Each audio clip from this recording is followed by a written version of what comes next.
Well, we're here today with John Knudsen, First Sergeant, United States Army, retired. John, pleasure to have you down today. Good to be here, thank you. John, could you give us a little background on yourself? Well, yeah, I was born in Anacortes, Washington, March 4th, 1947, from a unwed mother. Um, my biological father was a World War II veteran that came marching home and met my mother, who was a high school senior, and I was a result of that joining. They never married, and I was. My mother was sent to Anacortes from Vallejo, California, um, to have an abortion. And the people that my mother stayed with, which were relatives of my biological father, uh, asked my mother if she wanted to have this abortion or if she wanted to have the baby. And my mother was from an extremely poor family in the Midwest and didn't have any money. She says, well, you know, my boyfriend gave me the money to have the abortion, but I don't have any money and don't have any money to get back home. They said, well, if you want to have the baby, we'll keep you here. And when your baby's big enough to travel with you, we'll pay to send you home to Iowa. Um, so that's the course she elected. And you can imagine how grateful I am Sure. for that situation. Um, my mother married shortly after getting back, and she was from Iowa to begin with. A tornado blew their farm away, and they come out to California to live with her oldest brother. Her mom and her dad and her. She was the baby of the family.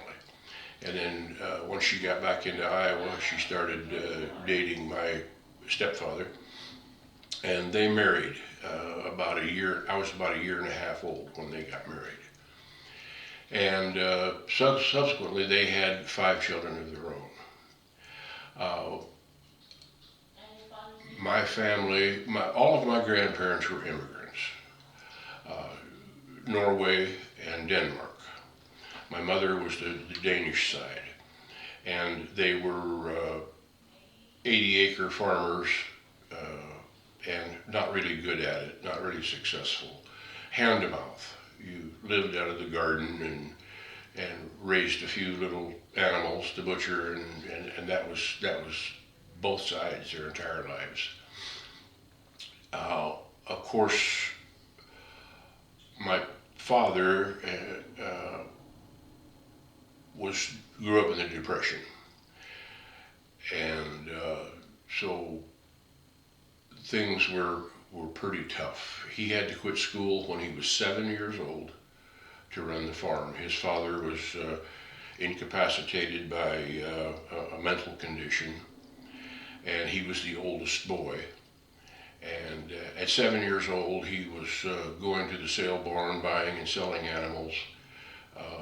He just ran the farm, and of course there was no time for school. So he grew up hard.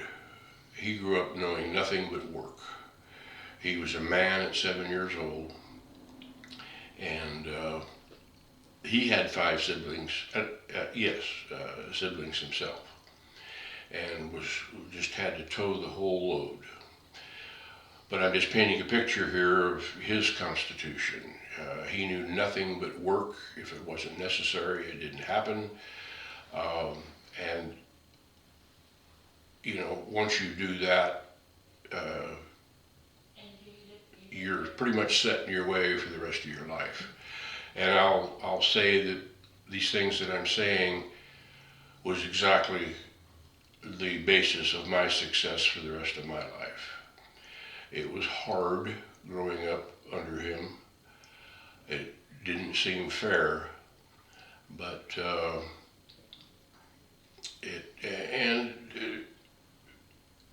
I can't say I resented any of it, but it hurt. My buddies had, they'd have things and do things that wasn't necessary, so it didn't happen. And my dad was deferred in World War II because of being the sole provider for the family.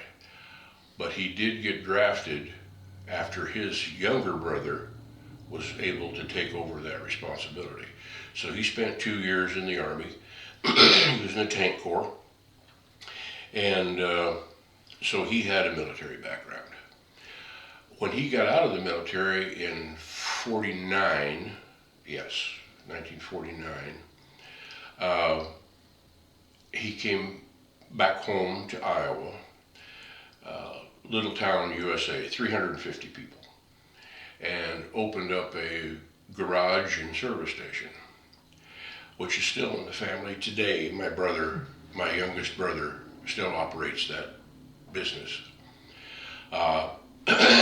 He remained active in that business for 70 years, until he was 70, and then turned it over to my brother.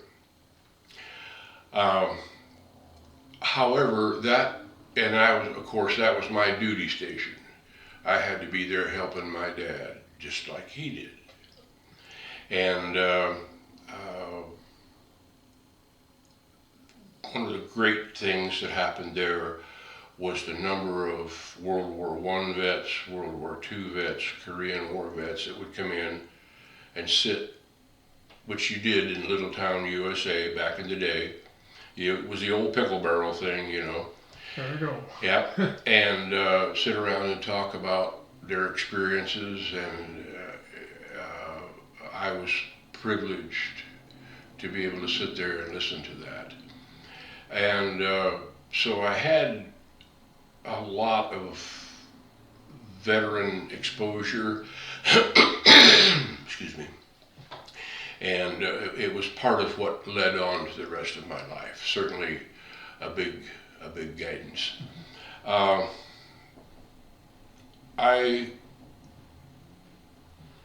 He didn't want me to finish school.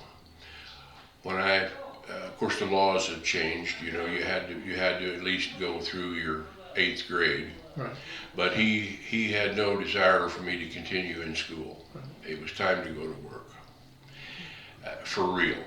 And my mother just wouldn't have that. I was going to get at least a high school education. There was never any emphasis on education in my house, none. It was duty, country, honor. So when I graduated in 1965, and we all know what was going on in 1965. But one of the things that was almost a life progression thing was all the guys around there joined the National Guard units. There was one in every town, 30 miles away, one way or another, there was a National Guard unit. And so I joined the National Guard for the income, of course. And when did National Guard pay back in 65? Yeah. Yeah. And the unit that I joined was in Denison, Iowa, and it was an ammunition ordnance unit. And oddly, there's 2 towns, one just to the north of us and one just to the south of us, that were mobilized and went to Vietnam. Ours did not. It was our job to go to, we were a select reserve unit. We went to Rock Island Arsenal and shipped ammunition to you guys over in Vietnam. We went to Fort Sill, Oklahoma and did it. We went to Red River Arsenal and did it. We just didn't have we had drills every other weekend, not once a month, and they were 2 days on one drill and 3 days on another, and we'd bus to these places and then load ammunition out, because the civilian contractors, of course, were at home on the weekends, so we kept the flow going. And we were never mobilized to Vietnam because of that. That was our thing. So I completed those 6 years, which was the obligation at that time, 6-year obligation. I completed those 6 years and went into the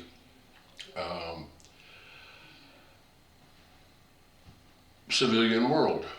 Got a job with my service station background. I worked in for a Goodyear store, and did that for 4.5 years, and kind of got into a ethical problem with the boss, who was doing some things that weren't really legal and was certainly against my morals, and I just couldn't work for him anymore. So I was offered a store of my own, because I had put my heart into my responsibilities. And it was in Nebraska, West Point, Nebraska. And so I moved my family out there. At the time, I had a wife and 1 child, and worked for a guy that ran a big farm agricultural supply operation, fuel, propane, fertilizer, all that kind of stuff. But he had the Goodyear tire store besides, and I managed the tire store. Pretty big outfit then. Yes. And so again, he was doing some things that weren't appropriate and legal, but he wanted all of his employers to have his back, and he did that by, I wanted to buy a new truck, and I went to the bank there, had perfect credit rating. Went to the bank there, yeah, we'll loan you the money for the truck as long as Don signs for you. So he and he also was on all of the mortgages for all his, he had a lot of employees, but he actually did this for loyalty. So, you owed your soul to him. Geez, that kind of sounds like the old company store way, way, way back when. Yes. So you could never get out of, yeah. Right. Once you And worked there, morally, I just couldn't do it. that was right. So I went and took a physical to go back in the military, active. Now, what year was that, John? 71. 71. 1971. And The same year I went to service, 71. and so in the National Guard, I was Spec 5 in the motor pool, and I was the motor sergeant, which is a E6 position, but that was all they had. So, and with my background, it worked well. And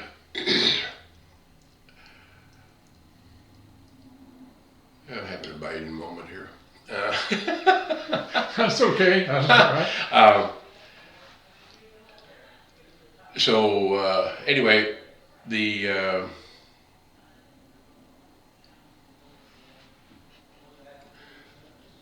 went into the active duty and was awarded E2.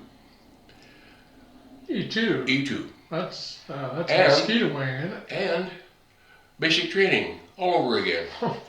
Oh boy. Ironically, John, now the same place, and even more ironically, in the same building. and where did you take basic? Fort at? Leonard Wood, Missouri. Lost in the woods. huh? Yes, Fort Lost in the Woods.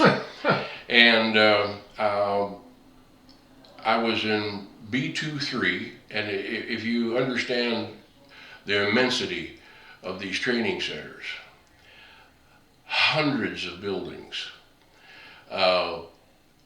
and in 1965, I was in B23, and went through basic, and then of course on to, unfortunately, OJT. Never went to AIT. OJT at Fort Carson, Colorado. The second time, I was in A23, which is the exact same building, just the other half of it. And one of the drill sergeants, Drill Sergeant Giles, was still there. Wow. And we're talking 7 years in between. That's a long time as a DI. Yeah. This soul brother could sing some tunes going down the trail. But my second basic training, coming from the reception station over to the main barracks, these guys didn't know how to line up in formation or nothing. So I'm out there doing this and doing this and doing this, and you stand here, you line up this way. And of course, they're up on the step watching you, and everybody's just disoriented and confused and scared, and so they saw me doing this, and boom, I'm the platoon guy. There we go. There you go. So automatically and instantly, I had a leadership position. And but the senior drill called me in and said, "Look," he says, "you went through basic training back in the real deal days." And he said, "I'm going to give you a choice." He says, "I'll put you in the arms room and you can hand out and inspect weapons for your entire time and move you on down the road. Or you can go through it again." And he says, "I hope you choose that." He says, "because we need you." And I said, absolutely. I said, I trained on the M14. There's been a lot of changes in 7 years. And I says, "I think it's best if I just go through basic training." And he says, "Fine," but he says, "I want to let you know that we're going to have to treat you exactly like we treat them." And he says, "But I hope you know the difference, Well, that didn't work out that way. I was given a weekend pass the first weekend, went home, brought my pickup back, and parked it in the drill sergeant's driveway. So I had wheels every weekend. There you go. Yeah. And I went through basic training then, made PFC out of basic because of my performance in my position. And then again was sent to Fort Carson, Colorado for OJT, on the job training. And so I have never been to AIT of any kind. Okay, so went to Carson and made Spec 4. And again, because of my age and experience, I was appointed to be an acting sergeant. So I was a Spec 4 AJ sergeant, and I was a squad leader. And I had Spec 4 Vietnam returnees coming into the unit and put on my crew in my squad. I was squad leader, and that was a little dicey, if you can imagine. They didn't. What was the EIT that you went to, John? Well, the AIT that I didn't go to was a short-range air defense. Vulcan, Chaparral, at the time Red Eye, short-range air defense. But I was now in a active 4th Infantry Division line unit, combat unit. So all the stuff was there, but I'd never had any formal training on it. So I had to learn and be the teacher at the same time, the trainer. So that had its lumps and bumps, but then a team visited Fort Carson from United States Army Recruiting Command, and I had some interest on interest in doing some different things, and it was for E5 and above. But I went ahead and went to the interview and talked with the team and told them, number one, I said, I'm not an E5. I'm a Frock D4. And I said, I understand, but I said, I'm here to gain information to see if I might want to apply later. That's all I wanted to do.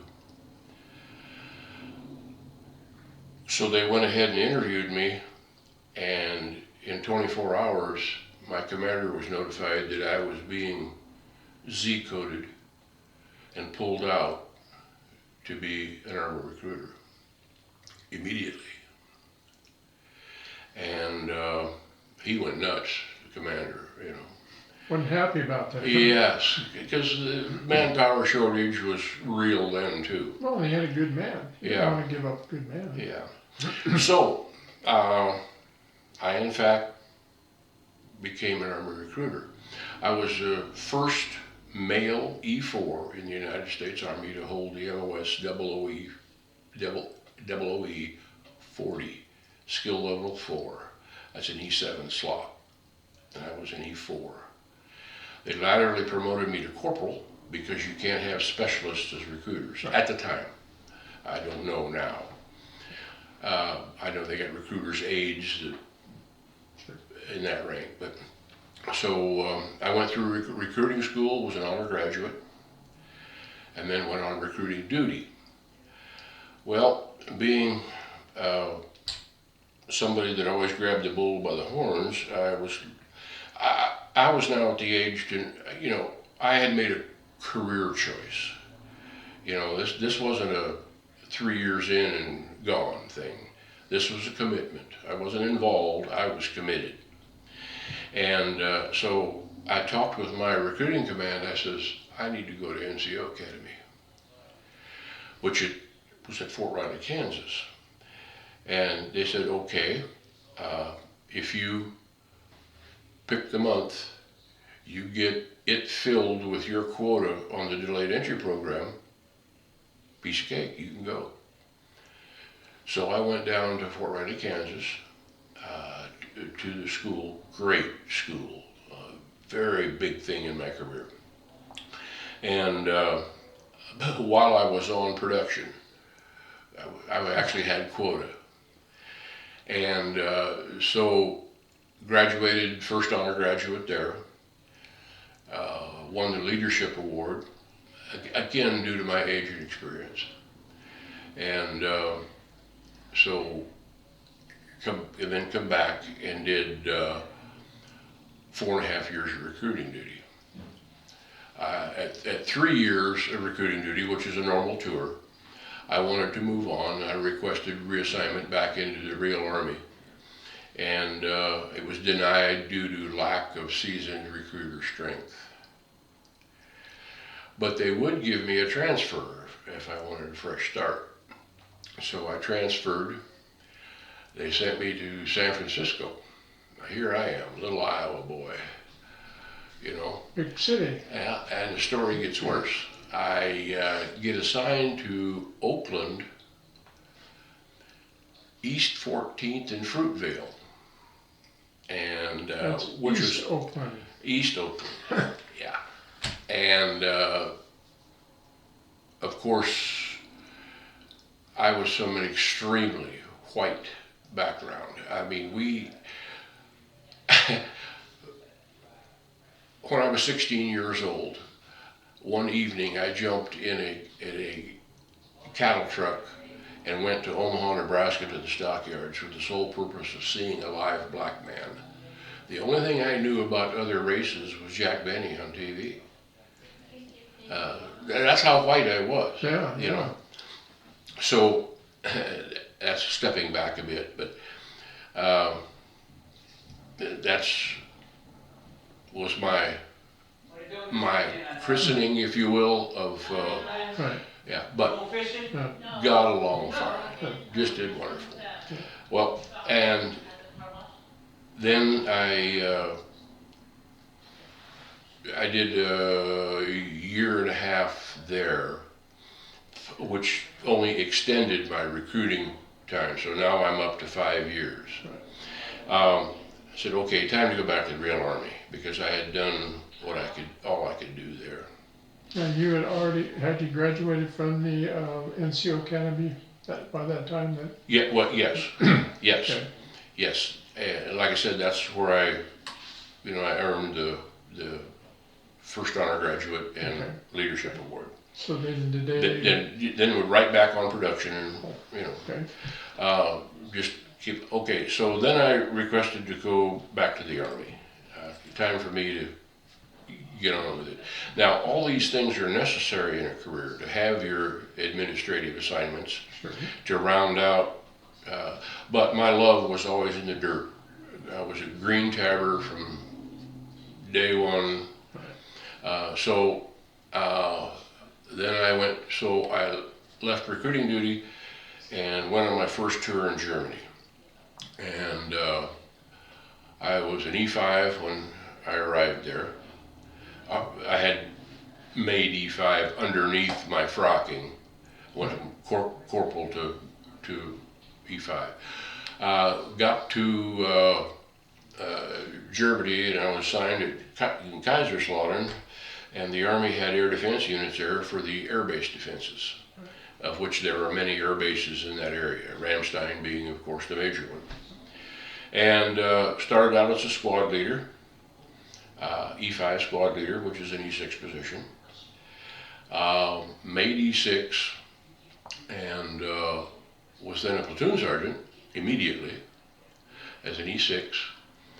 And So what time frame are we talking about there, John?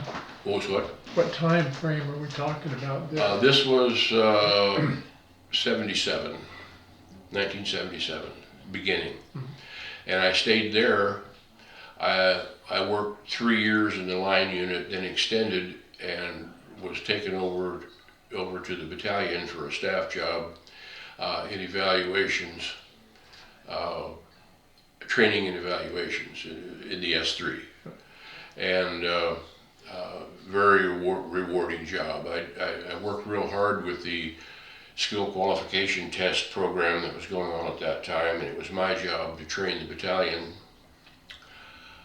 to come up with pre-tests. I wrote a lot of, researched all the TMs and FMs, and come up with what we called mini SQT tests. And I went out and conducted them along with aircraft recognition tests. And I would go out to the line units, the companies then of the battalion, and on a monthly basis, and conduct these mini tests and the aircraft recognition tests. And the battalion just soared in results compared to the other units around the world. That was pretty much on a proficiency and readiness Yes, type, what you were doing. yes. So when I left there, I received a meritorious service medal for my successes in that battalion. And I guess it was 82, I rotated back to the States again with ANOC en route to my new assignment, Advanced Non-Commissioned Officer Academy, which was all MOS oriented. And I was distinguished graduate there, helped a lot of my fellow soldiers get through the academy, because air defense is split in 2 levels, short range, low MAD and high MAD. Low range air defense, high Herc, Hawk, the big missiles. Well, those guys are sight soldiers. They couldn't read a map if their lives depended on it. They were console operators and professional pinochle players, and had no dirt experience whatsoever. Well, I was green tab all the way. So I helped a lot of those guys through, and which is what you do. Sure, absolutely. Yeah. So graduated from there and went to Fort Ord, California, for an assignment with the 7th Infantry Division, the Smashed Beer Can Division, and I was a platoon sergeant as an E6 and made E7. First time in the zone, made E7, and then I was half the time I was the battery first sergeant, but I was still a platoon sergeant, and because they couldn't get E8s in. Spent 3 years there, extremely successful tour. I had honor platoon all the time, and just really did well. And when I left there, it was a bit of a story there too. I loved being a first sergeant, acting. That was my career goal, to be a first sergeant. Wanted nothing more. And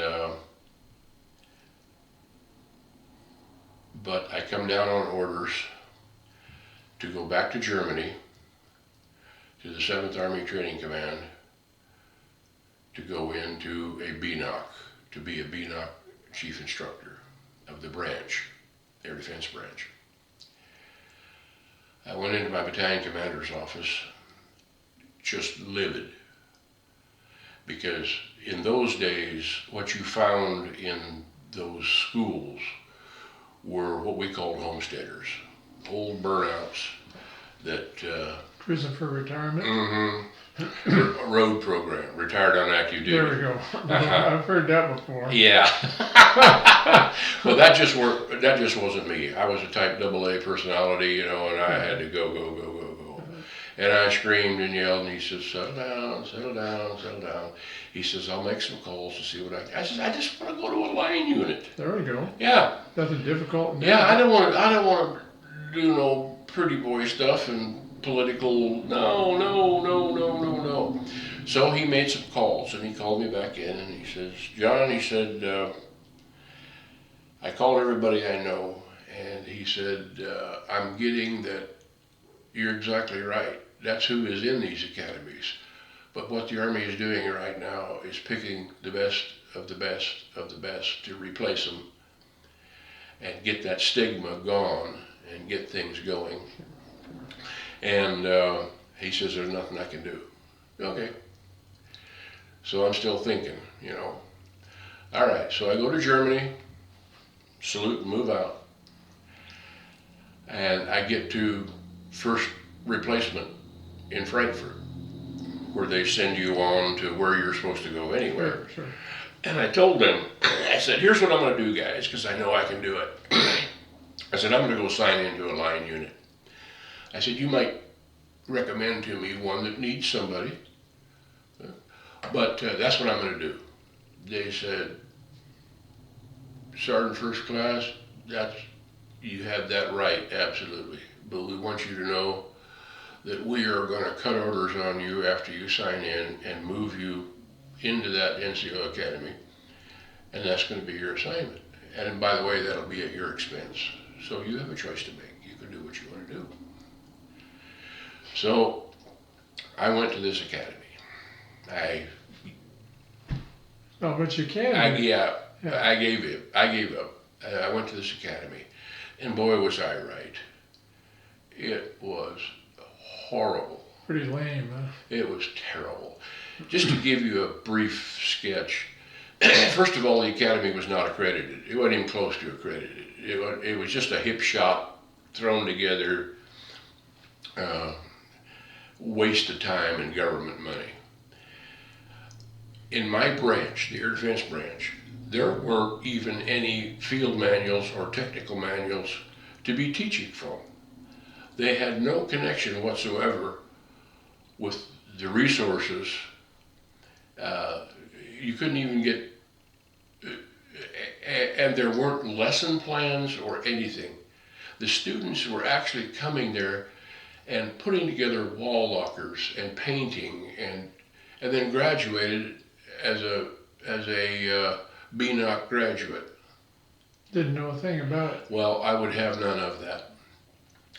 So I got busy and started ordering resource manuals. True story. We got a delivery of manuals from a C-130. There were so many. And then, so I got my area shaped up and got my instructors on board and got them. We wrote lesson plans. We got our vault files in order for inspections and what we were teaching. And there was finally some organization in my part, but I was one of 8 MOSs in this BNOC. Because we had armor, artillery, infantry, engineers, air defense, all combat arms stuff. And where was this located, John? Hohenfels, which is a little blessing in itself. Oh, it's just a paradise. Isn't it? Isn't it? Especially when the field rats are in. You take a family there. You got this little commissary. Well, a field unit comes in, and the commissary's got a broken loaf of bread over here, no milk, not a cookie or cracker to be found. Pogey bait, there's no such thing, you know. So that was life there.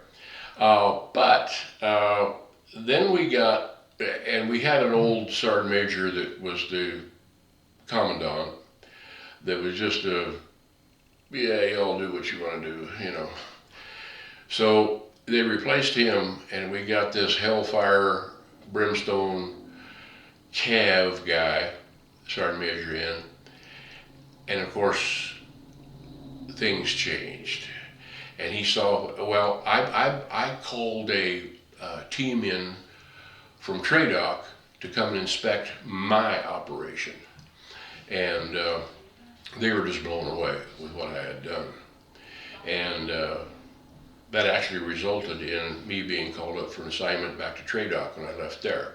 But that didn't happen. But anyway, this sergeant major grabbed a hold of me and he says, we're going to get this academy accredited. He said, you got accredited, but my academy's not. And he says, you're going to get this academy accredited. It's hard to argue with a sergeant major. Yeah, and oh, by the way, you're also going to run your branch, you know. Just in your spare time. But now I'm going out and inspecting these other branches, putting my nose in their little honeypot, and they ain't liking this at all. Uh-uh. But I had him, and he had my back. Yep. And so, long story short, then TRADOC come and evaluated the whole thing, and the academy got accredited, full accreditation. And things were running the way they were supposed to run. We were probably better than any of the stateside academies. And so that was a very successful assignment. And then moved on, went from there to, well, I was on orders to TRADOC, Fort Monroe, Virginia. And so sent my whole baggage there, got my family ready, got on the airplane. Oh, by the way, you're going to Fort Riley, Kansas, and you're going to be a first sergeant. Well, I'm an E7. I said, that can't be. I said, I'm an E7. He said, man, the list isn't out yet. Blink, blink. There you go. Yeah, so I pretty much knew that I'd made E8. And So what year was that, John? this would have been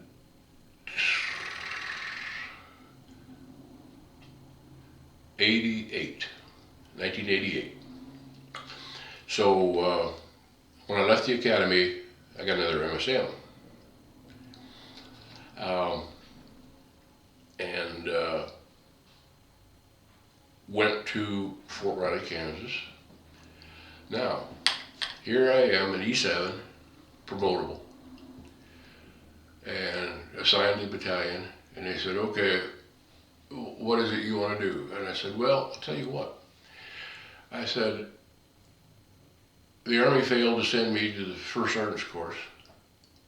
I said, I haven't had a First Sergeant. I've been in a TDA assignment. I haven't had a First Sergeant. I don't know squat about being a First Sergeant, other than, of course, experiences I had as a stand-in. Sure.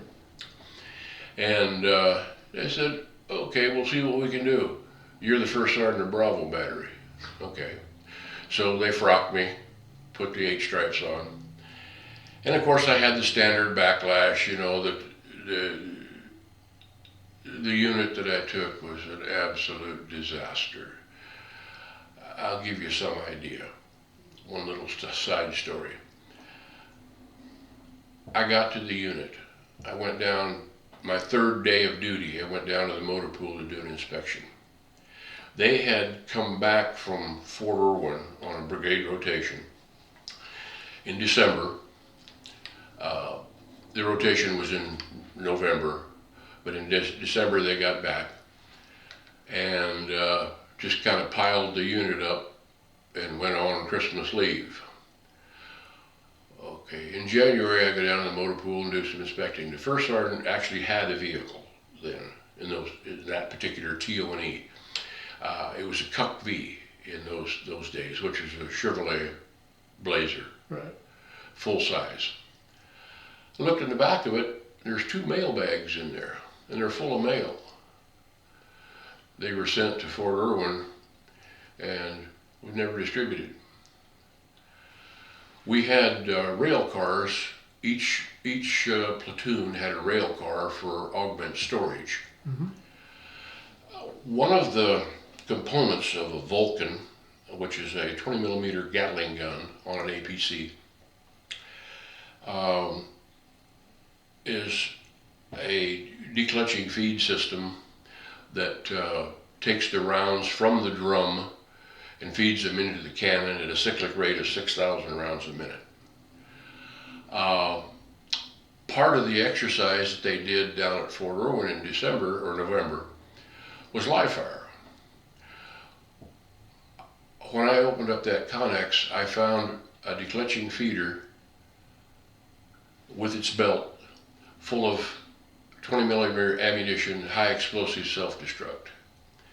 Never should have left the range, let alone got back to there. And the barracks. I had all kinds of married NCOs living in the barracks, and all my Spec 4s and down were living out in the towns around there. The First Sergeant and Commander that had Bravo Battery were so weak that they only had these little line soldiers come in once a week to check in the unit. So they'd come in on Wednesdays for a formation. That's how sloppy this unit was. And this was 1st Infantry Division, Fort Riley, Kansas. That's the kind of shape that unit was in. That's sad. Well, and I could go on with stories there ad nauseum, but I won't. So, and of course I had my resistance in my own company, battery, of me being a frocked E8. I'm not really a First Sergeant. Well, I said, you need to get your regulations out because I really am. And I said, if I were you, I wouldn't test it. I said, things are going to change here. I said, I'll guarantee you, for 3 months, everybody's going to want out of this unit. And then I said, in 6 months, every other soldier in the battalion is going to want in this unit. That's the way it's going to be. And I got my NCOs together for a meeting immediately, because we did have a classroom. And I had them all stand and raise their right hand and recite the oath of enlistment. Sure. Sure. Where it says, and I do solemnly swear. And I said, you'd better mean it. or be gone. Now, did you have some pretty good quality NCOs, or were they just weren't had any guidance or anybody about Actually, it? I didn't have quality NCOs, but I was able to salvage some. And I'll tell you, to this day, today, I still have phone calls and visitations and contact with most of those NCOs. Right. Now, in that battery, John, what besides that Vulcan cannon? I mean, did you have any RD, or was it all? I had 12 Vulcans and 20 Stinger teams. Oh, okay. And Stinger team was a Humvee and a trailer. Now, did they consider this air defense? Right. Okay. Short range air defense. Right. And we were, unfortunately, air defense is the bastard child of the Army. Right. We didn't even belong. We were what they called a tenant unit. Right. We were not organic to the division. We were assigned to the division. Right. But and of course, it was just like we were part of the division. Sure. And then, but it made life tough. It really did. But was it hard to get resources for you? yes, resources. Because of that. Mm-hmm. And then nobody knew how to employ us, knew how to use us, and so that was kind of a nightmare too. Right. And because I was always for real, I said, back to this oath of enlistment thing. I said, guys, you're not involved in this. You're committed to it, and by the way, you're getting paid, and these are my expectations. And I said, I will influence your NCOERs, efficiency reports. I said, no, I won't write them, but I said, I tell you what, you want to know how much power I've got, I'll show you. If you want to go against me, if you want to go with me, we're going to get along fine, and I will take care of you. I've got your back. One way or another, I've got your back. Absolutely. But I said, if there's anything, because it was such a slimy, subversive operation before, that it was horrible. Couldn't go anywhere but up. Yeah, exactly. Well, the commander that I signed on with when I walked in, the battalion hated him and wanted to get rid of him. And they come over and did a inspection, an IG, battalion IG inspection, and failed us in all. I'd been there like 2 weeks, and they told me they were going to do this. And they told me we're getting rid of this guy. You just go over there and shut your mouth and let us get things right. We'll get you a commander in there. You can be off and running. Right. And well, that didn't sit well with me. So I marched from battalion directly over to this commander and told him exactly what they told me. And I said, I'm not having none of it. I said, I will not be part of that. I said, we are going to pass this reinspection. We are going to pass all functional areas, and I'm going to run it. And you're going to have the power, but I'm going to have the say. We passed the entire. Absolutely. And they were headhunting, so they couldn't fire him. But we had because of getting the unit in shape, we had a celebration. And we set it up with designated drivers and so on and so forth. Everything's safe, but we had a celebration coming because we worked hard. Sure. 7 days a week to get this done. Yeah. And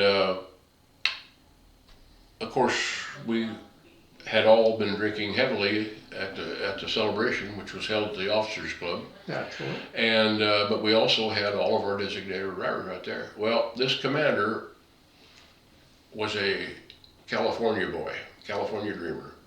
Drove a Porsche, single. Big man in town, Right. Well, he decides he's going to take off and go over to his BOQ in his Porsche. And on his way leaving the officers' club, he wrapped it around a huge oak tree and made a vegetable out of himself. And so they got rid of him. And the squawk over that at the division level, you know, we had more help than we could possibly imagine. The kind of help you don't really want. Yeah, you get a lot of attention all of a Yeah, sudden, don't you? yeah. But anyway, we got a new commander in there, got squared away, went down to Fort Irwin again, and passed with, because they had failed their previous rotation. But we passed with flying colors, and so things were running pretty smoothly. And along comes Desert Storm, and the 1st Infantry Division was, as you know, historically, is a very big part of that. We were the left hook. Yeah. And Can't do much without the big red one. yeah, so we got ready to go to war. And what I'd like to do right now is, after we got back home from there, my niece back in Nebraska was in school and had a project that she was to interview a veteran and talk about what the war was like. Mm-hmm. So she called me and asked me if I could write a little something about it, and I did, and I'd like to read that now, because it's one of the biggest parts of my life career. Absolutely. Okay, so Sure. I'll start in on that. Sure. Okay. Going to war. About 2 weeks after loading all of our combat equipment onto train cars that went to the port of Galveston, Texas, we went by bus to Forbes Field in Topeka, Kansas. We got on a Pan Am 747 passenger jet, 444 of us on one plane, and we were all wearing full combat gear, helmets, load-bearing equipment, gas masks, chemical protective suits, and M16s. We were like sardines in a can. We flew to JFK Airport in New York, and then on to Rome, Italy, and finally to Dhahran, Saudi Arabia. We were never allowed to get off the plane anywhere. 26 hours in a huge aluminum Twinkie with wings. Can you imagine the potty line? It was quite surreal going to war with stewardesses serving your meals. Airplane food for your last meal. It got worse. Welcome to Dhahran. We finally landed at King Fahd International Airport that has now been converted into a coalition fighter base. F-111s, F-15s, F-16s, A-10s, and British Jaguars, not the car, and the Canadian F-18s covered the base. Cargo planes were landing at a rate of 1 per minute. The F-117 stealth fighters were there too, but were inside hardened shelters out of sight. The big B-52s came out of Diego Garcia, an island country. We deplaned onto the runway where the smell of JP-8 fuel almost made you reach for your gas mask. We filed over to a strange-looking buses that were articulated in the middle. In the rear part of the back half of the buses were plywood walls with small rectangular slot cut in them about chin high. When we got on the bus, some of the soldiers got into this rear compartment. I thought the bus driver was going to die laughing. It seems that the compartment is used for carrying only animals and women. This was our first taste of Arab culture, number one. The infamous Khobar Towers. A Pakistani driver drove us the 20-odd miles to our pre-war quarters. We arrived to see what seemed to be gleaming white apartments. Well, they were, kind of. Marble floors, solid oak doors, pure brass fittings and fixtures everywhere, but no water. These buildings were built by the Saudi government for the Bedouins, nomads, to use kind of like an Indian reservation there. They wanted no part of it. Much more on Bedouins later. As I mentioned before, the bus driver was Pakistani. Arabs do not work. All labor is done by other Muslim nationals. Cooking is done by Filipinos, driving is done by Pakistanis, and so on. The Saudis do nothing. Now we're sitting in the towers waiting for our ship to come to port with our combat equipment. It would be 2 more weeks before we saw it. We have no bullets. While we are waiting for our equipment, we're eating American supplied food cooked by Filipino cooks using Arab recipes. Everything was fried in olive oil, chicken, eggs, well, you get the picture. Culture shock too. When our ship finally comes in, we are again bussed about 20 miles to the seaport. While going down the road, all of a sudden, the driver stops, grabs a small rolled up rug, and jumps out of the bus. He unrolls the rug beside the bus and begins banging his head on the ground. Seems it's prayer time. Culture shock 3. This goes on 5 times a day. It matters not where you are when it happens, but it happens on time. Air war begins. Timing isn't always what you want it to be. We still don't have most of our stuff unloaded off the ship. We're back at Kobar Towers after a day at the port unloading. President Bush, 41, decides this is a good night to start the air war since Saddam has been sending a few Scuds into Israel. We're here with no bullets, sitting in our luxury penthouses. I'm on the 4th floor, when Saddam decides to send a few Scuds our way. Now there's a few variables with Scud missiles. Are they carrying 1,000-pound warheads? Are they carrying nerve agent? The AWACS radar planes were able to tell us when the missiles were launched and when they would impact, but not where. We were ordered to put on our chemical suits and masks and sit it out. We were scared shitless. Nothing to do but sit in a corner of a room and imagine how you were going to die. Well, the Patriot missiles, ours, did a good job that night and intercepted all of the Scuds before they hit us. The next day the attacks continued and several did land near us in port. That night, day 2 air war, the whole thing started again. Sirens, Scud alert, incoming, impact in 2 minutes. Well, shit. No sense in sitting and hiding in the box. We went out on the balcony and watched the Scud show. We could see the incoming Scuds and the Patriots launch and intercept them. 2 days, hardened combat veterans with no bullets. Out into the desert. After 2 weeks of the fun and games above, we had all of our equipment and bullets. Off we went into the desert. Boy, did we go out into the desert. 300 miles north, absolutely nothing but sand. Soft sand, hard sand. Sand as fine as baby powder. But we were out of that Scud target. Now came the quiet, the waiting, the boredom. War comes in 2 packages, sheer boredom and pure terror, divided by 1 second. The beauty and the beast in the same place. During the day we went over plans and actually trained for the yet to begin ground war. At night time you had to think. You had time to think. You think about family and home and wonder if you would be lucky and see it all again. You think about what you should have said and done before you got here, but it's a little late now. You look at the sky. There is no light pollution 300 miles in the desert. It's the most beautiful and peaceful sight you could ever see. Perfect to reflect on your life upon, but it does not reflect the future. The stars are your past and the blackness is your future. That's just the way it is in war. The ground war. Saudi Arabia and Iraq were divided by a huge man-made wall of sand pushed up by dozers along the border. This obstacle was called the berm. On the day before the start of the ground attack, our units, 1st Infantry Division, went up near the berm and fired over 100,000 rounds of artillery and multiple launch rocket system missiles to tenderize the opposition a bit before taking them head on. That night our engineers bulldozed gates through the berm and then cleared mine lanes for us to drive through. The mines were plowed up and off to the side, leaving just enough room to drive through.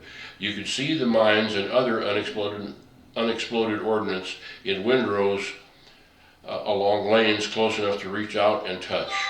Some soldiers actually did, and some soldiers actually died.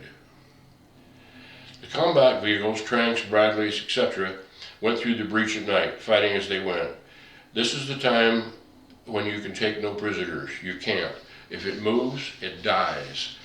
and we had night division devices. They died before they ever saw us. Maybe it's better that way. I prayed for their souls. Being the unit first sergeant, I'm not a fighter. My assigned weapon was a 9mm Beretta pistol. It would be effective in shooting and hitting maybe a refrigerator in the kitchen, and then only if it was surgically clean. The rounds in the magazine of a 9mm are staggered beside one another. One grain of sand will prevent the rounds from feeding into the chamber. This effectively gives you the firepower of a Civil War 1865, one shot. The first 100 miles of combat, as I said before, left no survivors. You've heard the stories from the Bleeding Heart Press about the hands and arms sticking up out of the sand as they were buried alive by advancing tanks and other combat vehicles. This is exactly what I saw and a hell of a lot worse that there's no point in describing. On the second day of the ground war, it was quite different. There began to be a few survivors, and they had to be cared for just like one of your own. This was one of my jobs, get them medical attention, food, and water. Most of these guys were Republican Guard regulars and really arrogant for just having their asses kicked. Day 3 added another dimension, surrender. Before I go any further, I want to explain that never, ever did our frontline combat troops encounter any enemy troops with their hands up, giving up. It did not happen that way. Those who gave up did so after seeing their rest of their unit blown up. I know you heard and saw TV pictures of the Iraqis surrendering en masse. Do you think the CNN cameras were in front of our combat troops? Pisses me off. Day 4 again was much different. We had moved so fast and so far that fuel and ammunition were now critical. Enter one CH-47D Chinook helicopter with a 500-gallon rubber fuel tank underneath and a big box of bullets inside. On the way again.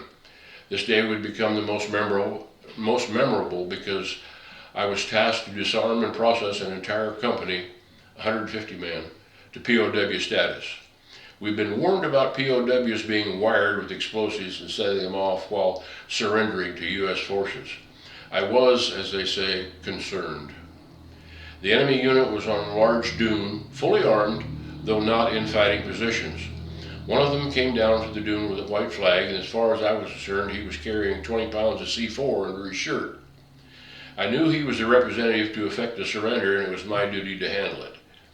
He was apparently unarmed, but my 9mm was pointing straight at his chest. I stopped him about 20 yards away, and not speaking any Middle Eastern language, I tried German. Nope. Sign language will have to do. I motioned for him to open his shirt. Finally, he got it across, and he did. No bomb yet. Then I had him undo his belt and zipper and drop trow. No bomb, but now the guy thinks I'm a fag. Anyway, we decided we could speak a common language. English. Seems months ago he was called home from San Francisco to fight the war or his family dies. We had a nice chat. Still got my bullet. Safwan on the highway of death.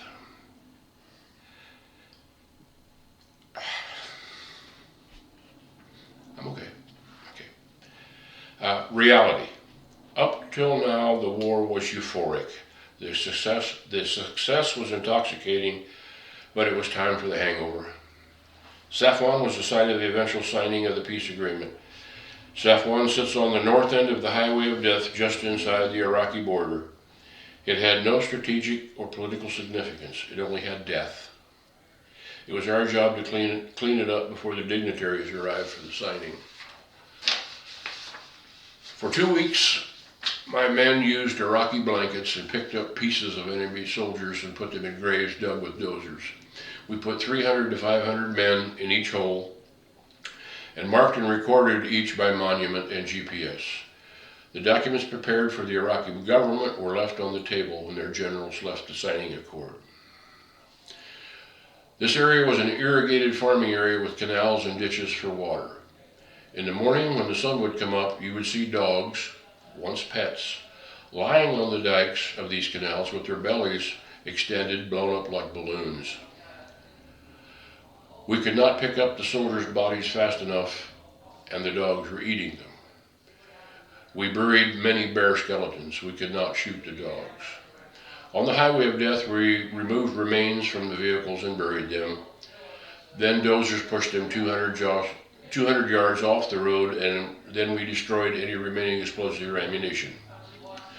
When the road was clear and you drove down it, it felt like you were driving down railroad tracks because of all the cannon rounds that had hit the highway from the A-10s and Apache helicopters. In case you're feeling a little sorry for the bad guys about now, we probably buried 200 Rolex watches on the bodies that the Iraqis stole from the Kuwaitis. This area had another twist, new twist, refugees, hundreds of them. We were not equipped to take care for them. We found an Iraqi military supply depot that had bags of grain. We would stack the bags on our Humvees and drive toward the people. They would run at you and unload a truck. We would not stop because it was illegal for us to feed them, so we let them steal it. Gotta do what you gotta do. One morning, 2 small Iraqi girls approached our perimeter with 2 unexploded cluster bombs in their hands, wanting to trade them for food. The guards freaked, and the girls started running away. Shrapnel hit the side of the truck I was sitting in. I thought the Iraqis had broken the ceasefire. I drew my 9. I was wrong. I still have my bullet. Back to the desert. Thank God.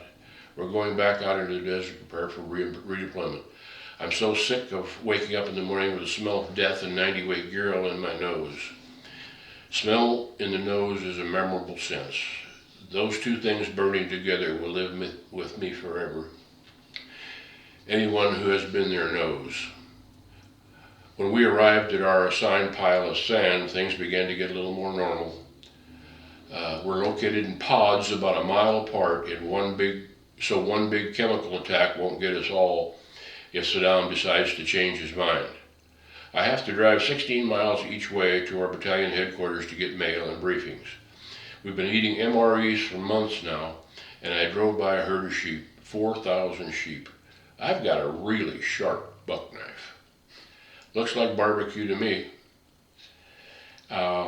We stopped and asked a Bedouin sheep herder if we could buy 2 lambs. They spoke English. We couldn't buy them, but they insisted we take them as a gift. Part of our pre-war training was that you were to not insult an Arab by refusing a gift. We took the lambs and set 4 cases of bottled water on the ground and drove away. We never expected to see them again. We had barbecue lamb that night. It was fantastic. About a month later, we ran into the same Bedouins again. We saw many others in between. We were again on our way to headquarters when they asked us to come back and eat with them that night, but it was Ramadan and they couldn't eat in the daylight. I told them yes, but they were worried that we couldn't find them in the dark when we returned. Remember, all sand, no roads. I showed them our GPS and punched in their location.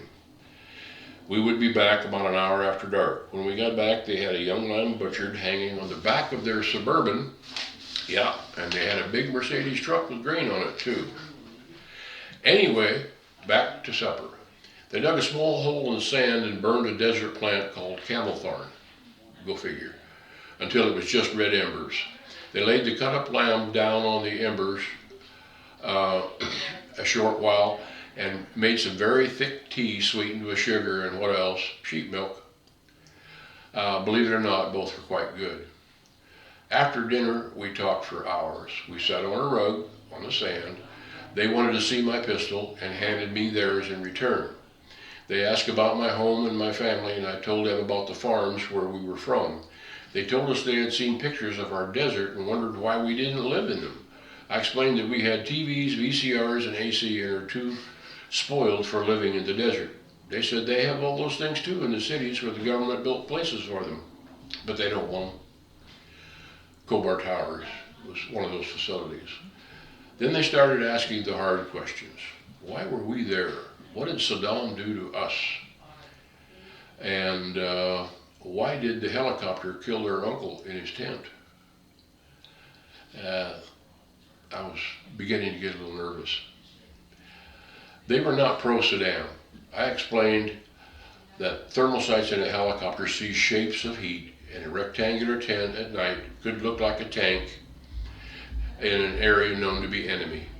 They were perfectly satisfied with this logic, and the hard questions were over. When we got ready to leave, the main guy came over to me with 2 lambs for my family's herd back home at home. Not wanting to kill or abandon them the next day as we were scheduled to move back to port, I told him that I would have to leave 2 soldiers here if I took them on the plane. I got off the hook that way and we drove away. I'll never forget them. Many weeks later I thought of them and why they spoke only to me, even though there were 4 of us there. I was senior in rank, but they couldn't have known that. It was simple. I was the oldest. Culture shock 4. Out of the desert. Took another week to wander back out of the desert. No more sand vipers, scorpions, or a million other critters that were placed on earth with the sole purpose of making my life miserable. I will miss the Bedouins, the nomads. They are somewhat like our American Indians. They do not have political boundaries. They're not Saudi, Kuwaiti, or Iraqi. They are free. They still own all the land and are free to pass and graze across any border at any time. That's why the government builds the towers for them, because they own the land, not the sheiks. I wondered what it might have been like if we did it that way here. Before we got back to the towers, we had to turn in all of our ammunition. This was one of my jobs, and I did it with the accuracy of a Swiss banking audit, almost. I still got my bullet. When we arrived, the Saudi government had put up a culture center for us to enjoy. It had camel rides, a bazaar right out of the Lawrence of Arabia. I wanted to see the real Saudi way of life, so downtown I go. When you're in a store and it's one of the 3 prayer times during business hours and you're an infidel, you are simply locked in the store until the owner returns from the mosque. Culture shock 5. Women are treated like property and have no individual rights. They do walk 5 paces behind their husbands on the street, but gals take heart. I heard the women ragging on them just like here. Made me homesick. For the most part, the Saudis treated us as transparent. They just didn't see us, so we weren't there. Naturally, the Kuwaitis treated us as heroes. They would do anything in the world for us, and they fought well when assisted. The Iraqi civilians treated us well. They knew what we were doing and why we were there. But they are not a people ready for democracy. Democracy must come from within a people and cannot be successfully imposed upon them.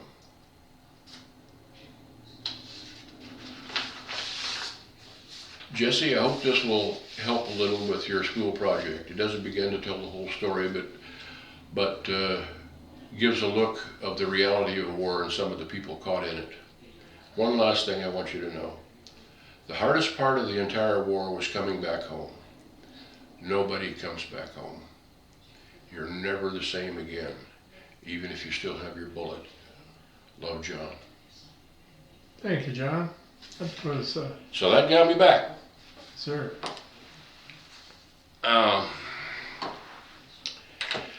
When we got back, again, because of my contributions to the battalion, I was allowed, my battalion commander and a lot of his cronies got me assigned to what I wanted as a swan song duty. I never wanted to be a sergeant major. I need to come in on that part of the story too. As a matter of fact, I signed 3 declinations to be considered for the sergeant major program. However, when we went to Saudi Arabia, declinations were signed in January. I was a bit busy in January, and the G1 wasn't exactly inviting people in to do declinations for this and that and whatnot. It just wasn't available. So we get back, and I got myself reassigned to reserve component duty, being a advisor to Army Reserve and National Guard personnel. Where I started, where I wanted to end. And unfortunately, not long into that assignment, I come down on orders for the Sergeant Major's Academy. And I called up Branch and said, Branch, you know that I don't want to be a sergeant major. I never did want to be a sergeant major. I signed declinations. And I said, I come down on orders. I said, I have at this point 22 years of active service, 6 years of reserve service, meet retirement eligibility, and wish to retire. They said, unfortunately, Master Sergeant at the time, because the reserve component duty was a staff job. Right. Unfortunately, Master Sergeant, when you took 6 when you were enlisted last time, so you have enough time in service remaining to complete the school and assignment, and that's what you're going to do. Oh. So, I had a little post office Jeep there in my little hometown in Kansas. I put in my initial issue and a couple of sets of street duds, and off I went to Fort Bliss, Texas. And Another garden spot. yeah, got down. That's where the Sergeant Major Academy is. Yeah. And got down there, and the first week they do everything they can to disqualify you physically or whatever. You know, if you're, I was always a big guy, but I always met all the tapes and different programs they had. And of course, I was a little older, quite a little older than the average Joe coming in there. They were getting these fast burners in there that looked like teenagers to me, you know. And we're all computer savvy and all that stuff, you know. So get down there and you got to take a PT test. Okay. So I did 100 push-ups on my fingertips. I did 100 sit-ups in 40 seconds. 40 seconds. To a second. And went out on my 2-mile run. Did it in, I don't know, well under the standard. And so, okay, it didn't get me there. So then the second week is orientation. And so what orientation is, there's this big 350 seat theater that you're sitting in. It's in a half round and a stage down here. And all the department sergeant majors get up there and huff and puff and blow the house down about how it's going to be. And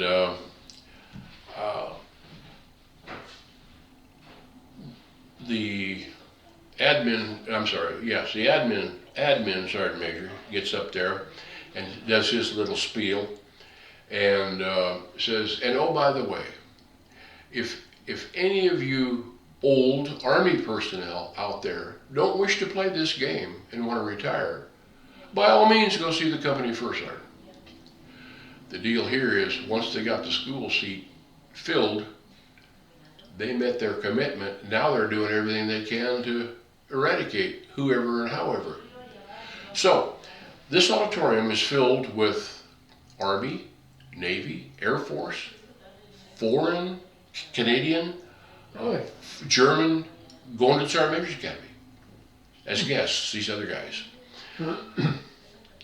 And so when the Sergeant Major says, by all means, go see the company first sergeant, I get up out of my chair, and the back of my chair goes waka, waka, waka, waka, waka. These theater chairs with the flippy backs, you know. And I start edging out to the aisle. And this Sergeant Major looks up there, where are you going, Master Sergeant? I'm going to see the company first sergeant and retire. That's the best thing I heard. 17 days later, I'm home. Things work out, don't they? However, something to note. When you do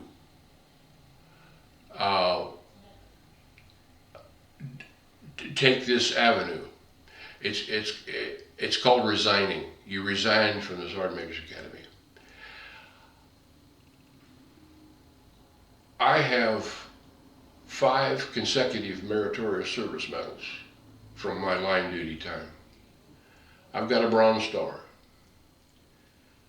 When I resigned from the NCO Academy, or from the Sergeant Major's Academy, one of their policies is you will get an adverse NCOER, you will not get a retirement award, and you will not authorize the retirement ceremony. That's how they threw me to the dogs. There's a word for that, but I don't think we want to put it on the video. So, then I retired happily, and I'm home, but begins to struggle with some severe PTSD. One of the things when you come home that I think they're doing now, wisely, is they're doing some decompression. And one of the feelings you have, I certainly had when I come home, is I wanted to go to the mountaintop and be alone for as long as it took to refine myself, because every moral, everything that I thought was part of me had been destroyed. And you need time to gather yourself without the pressures of trying to, because all of your family and your friends, you're back home, want you to come back to what you were doing and just get in step. It doesn't happen that way. So I had my struggles with PTSD. And of course, self-medication was a good thing. So I drank extremely heavy. And by heavy, I mean a case of beer a day and a fifth of whiskey a day in the evenings. That was my weekdays. On weekends, I partied. So that was my escape. There was little or no help in those days for sufferers of PTSD. It was hardly defined even. I did seek treatment, but it was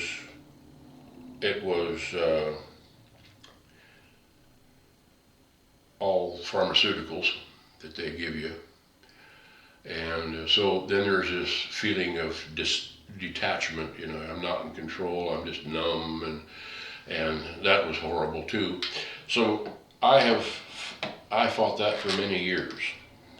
I had several really good jobs after I got out. One of the first jobs I had was cathodic protection of these big natural gas and oil pipelines in the United States. We put in ground beds and set up anodes and cathodes and all this to protect a buried pipe. We actually worked on pipelines that were put in the ground in 1929 that had been dug by tumblebug and mules, still in the ground, bare pipe, that were protected cathodically and were still serviceable. But it's a big, highly technical field, but it was outdoors. We had to survey the pipelines to determine their decay, if any, Sure. and then go into the repair business after that. So I loved it. 10 miles a day down the pipeline, and then 10 miles a day back to pick up the equipment that is required so 20 miles of walking a day. Outside, for somebody with PTSD, it was perfect. Just perfect. So I did that for about 4 years, and then I moved to Colorado, where my wife was from, and met a guy that ran a custom cabinet shop, and so I helped out there, and also got into he was a funny guy. He owned this cabinet shop, but he did repos at night and weekends. And man, I could tell you a million repo stories, just like the TV show, great ones. So I learned a lot about cabinetry and building, and that was hands-on, nobody beating on your head, and it was was just however fast you wanted to go, you could go. It was probably rewarding. Yes, it was. Using your It was, hands. and rewarding and relaxing too. It wasn't no pressure. Was he a pretty decent man? Sounds like it too. Yeah, yeah. So did that, and then moved back to Kansas again from there, and I built my dream home. Big shop. I bought 10 acres. It had a pond on it. Threw a few catfish in there. I had huge catfish in it. I'm talking 50-pound Oh, catfish. now we're talking some serious fishing now. Yeah, and 4-pound crappie. Ooh. Yeah, Now that's a paradise right there. You got yeah, catfish. yeah. And of course, this was out in the country, being 10 acres, and we were right next to the Fort Riley boundary line, and they have elk herds there, and of course deer, like we got field mice here, and I could actually sit on my deck and shoot anything I wanted to eat. It was just that, because it was all Corps of Engineers land around Sure. a big lake in Kansas, Milford Lake, which Fort Riley also has training area on. Mhm. And so built that house, and then didn't really have a income job after that. And unfortunately, I had a heat stroke, a very severe heat stroke. And heat strokes really screw you up over time. Anytime, I couldn't stand humidity at all anymore. And anytime your body, or you come out and it's over 75 degrees, your body starts to scream because you think you're having another heat stroke. But long story short, that's what got me to Washington. Broke my heart to sell my dream home because my wife and I designed it. I did all the cabinetry work in it, and windows and Sure. all the woodwork I put in. And so I just became a professional fisherman. That was good. Amateur professional There you fisherman. go. So just enjoyed life, and until I had the heat stroke. And for our 30th wedding anniversary, we flew out here to see. I had never been to Anacortes because I left as a tiny baby, went back to Iowa, so I knew nothing about Washington State, but I just wanted to see where it was I came from. That must have been a culture shock coming from Iowa. Anacortes. Yes. And so that was just kind of put in the memory bank. And then that was before the heat stroke. And I had the heat stroke, and then and I couldn't hire anybody to help me out there. I had a tractor and bush hog and all the equipment, but I couldn't hire anybody at any price to come out and give me a hand. I just couldn't do it anymore. So put the house up for sale, and we were the prime contractor on the house, so we were in it pretty cheap. It's that house and property sitting here would probably be in the $2 million range. I had $190,000 in it. So there's a room for Yeah. a little profit on that. So I put it up for sale. But remember where you are. Sure, that's true. Yeah. That's true. I put it up for sale for $275,000, and I owned it clear. And so I had the opportunity to be the banker. So I sold it for $275 at 4.5% interest, and we moved out here, and moved to Anacortes at first. Lived down in Skyline Marina, and then we moved over to up above Cedar Woolley in the mountains. My wife was too cold on the water, right on the house we had in the marina was right on Puget Sound. I had a 50-foot dock in the water. And so we moved up into the mountains, back in a secluded, wooded area, and just decided that we traveled around. We come over and drove the loop, North Pass, and the whole loop thing, and just fell in love with it over here. And that was in, ooh, when was that? 13,